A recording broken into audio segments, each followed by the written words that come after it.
Hey everyone, have you ever wondered how much time students spend on social media?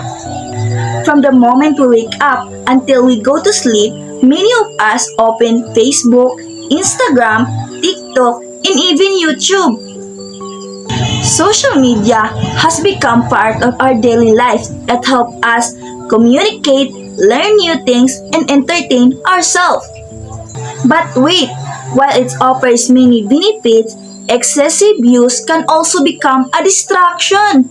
Today, let us discover how social media influence students, the good and the bad, and how we can use it responsibly. Let's go!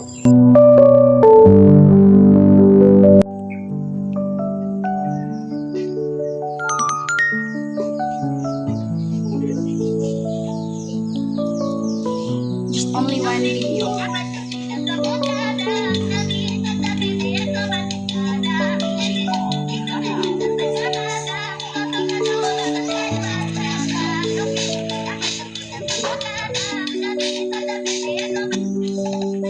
Another one.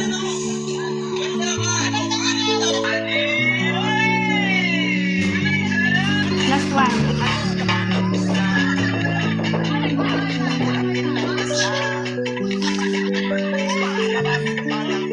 Last one. Last.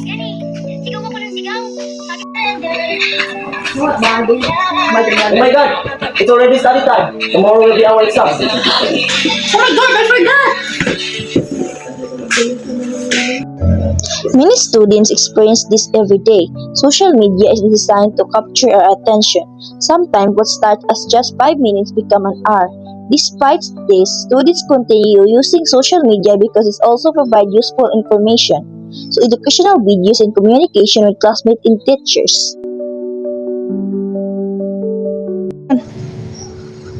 I can't understand this math problem. Let's search it in YouTube.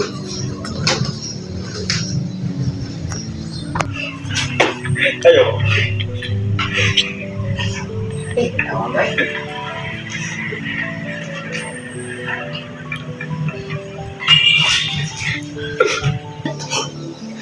Now I get it. When used wisely, social media becomes an effective learning tool. Students can watch tutorials, join online study groups, communicate with classmates, and access educational content anytime. Many teachers also post announcements and learning materials through social media. Because of this, learning becomes more convenient and accessible. Good morning. May I ask you one question? What social media platform do you use the most, and how does it help in your studies? Good day. I mostly use YouTube because it helps me learn through tutorials and educational videos. I also use Messenger to communicate with my classmates for group projects and school announcements. Okay, thank you.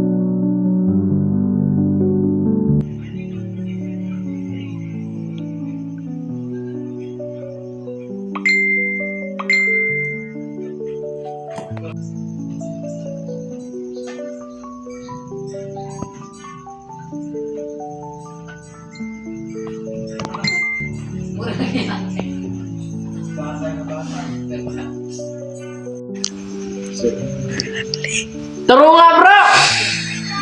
Wait. Taro nga ba?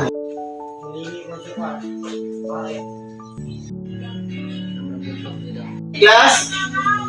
Jared? What's your name? Although social media offers many advantages, excessive use also has negative effects. Students may lose focus, procrastinate, stay awake late at night, and experience poor academic performance. Constant notification can interrupt concentration and reduce productivity. Social media may also expose students to fake news, cyberbullying, and unhealthy comparison with others. Good day. In your opinion, what is the biggest negative effect of social media on students? In my opinion, The biggest negative effect of social media is distraction. Some students spend too much time using social media instead of focusing on their studies. It can also lead to problems like addiction and cyberbullying. Who want to volunteer answer this? Good. Direct now. Answer this.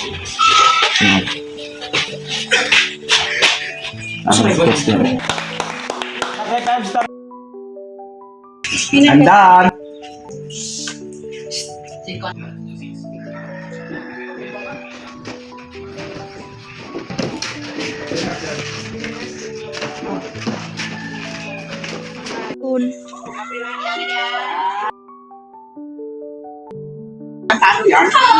Tarungan na kasi mga nalilo ko. Ay, bago. Good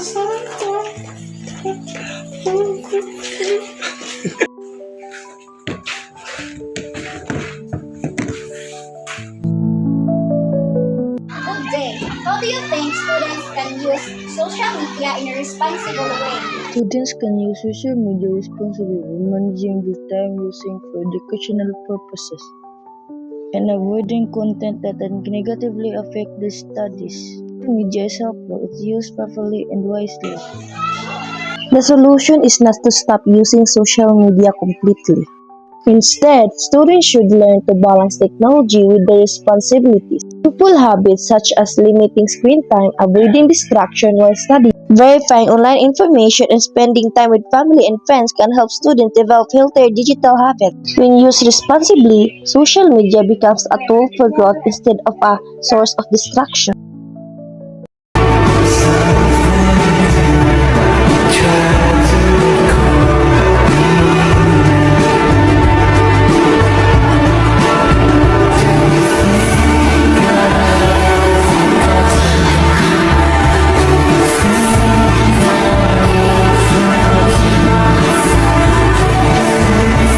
Social media is one of the most powerful tools of our generation. It allows us to communicate, learn, express ourselves in ways that were once impossible. However, its impact depends how we choose to use it. As a students, we must remember that technology should support our education, not control our lives. By using social media responsibly, we can enjoy its benefits while avoiding its harmful effects.